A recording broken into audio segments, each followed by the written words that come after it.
At 6:17 this morning, our dispatcher gets a phone call from 64-year-old Thomas Schultz, who advises that we are in an impossible situation with no way out.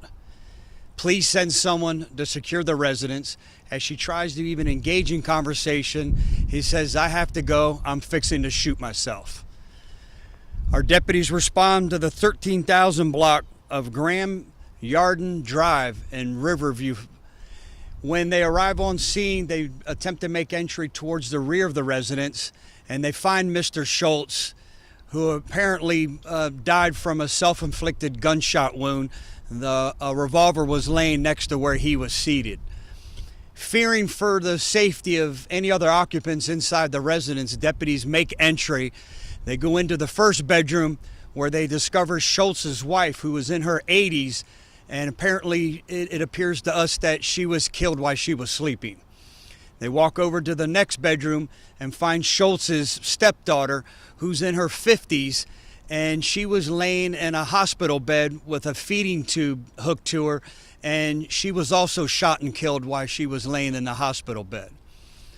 Now, we have learned from the family that both Schultz's wife and stepdaughter were suffering from terminal illnesses. With May being Mental Health Awareness Month, we're reminding everyone that there is no such thing as an impossible situation with no way out. There is always hope. There is always help.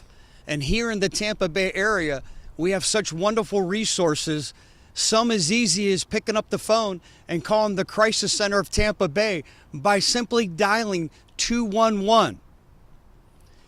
It's okay not to be okay. It's just not okay not to ask for help. Take any questions at this time. Do you know at the time of when he placed a 911 call if he had already committed the murders of the two other victims? I think that we believe so, and then took his own life. I think he wanted us to come discover him. But again, that's part of the investigation. We still have deputies on scene, investigators, our forensic team. We'll figure that out. How difficult is it for a 911 operator to be faced with someone going through a mental crisis situation such as this?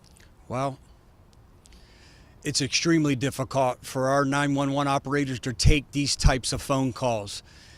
As she was trying to establish communication, he remained steadfast and very direct and blunt into what he wanted to say.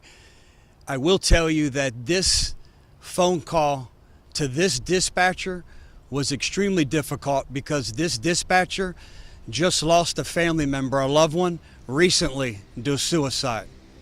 So she's struggling even more than normal.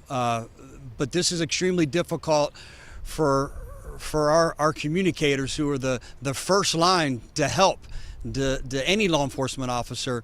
And again, this one's extremely difficult because she just lost a loved one to suicide here recently. Tough one.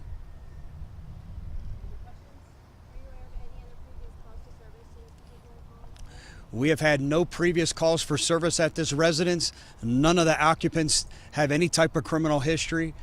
Nothing out of the ordinary that would be a red flag to us.